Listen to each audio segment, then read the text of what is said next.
We know that in an SR latch, the problem occurs when S equals to 1 and R equals to 1.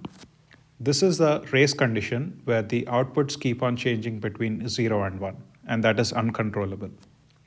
This problem even occurs in a gated SR latch where your gate is 1 or your gate is open and your S is 1 and R is 1.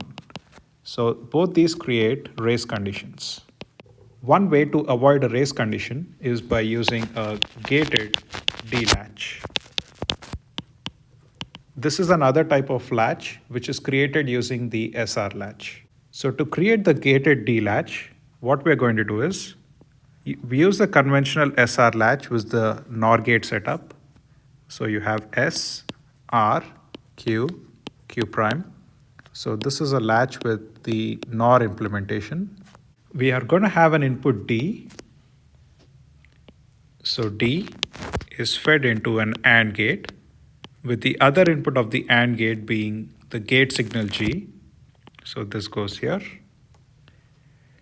And we know that if we invert D, feed it to an AND gate, with the first input being G and the other input being the flipped version of D, this ensures that S and R are never equal. Right? Because when D is 0 here, this is 0 and this is 1. And if gate is 1, assuming that gate is 1 in all these cases, and when gate is 1, your S will be 1 and S will be 0 and R will be 1. And if supposingly D was 1, so if gate is 1, this will be 1. So this is 1 and D is flipped. So you have 0 here and this is automatically 0. So you prevent S and R being 1 at the same time. The gated D latch is one of the most simplest latches that you can find in memory. Let me show you how this works, or let me show you the truth table. So you have gate, Q, and Q plus. So gate 0, 0, 0, 0, 1, 1, 1, 1. So this is closed. And this is gate open. So D can be 0, 0, 0, 1, 1, 0, 1, 1, 0, 0, 0, 1, 1, 0, 1, 1. So let's see what happens here. When gate is 0, which means that both the outputs of the AND gates will be 0 and 0. So this is 0 and this is 0.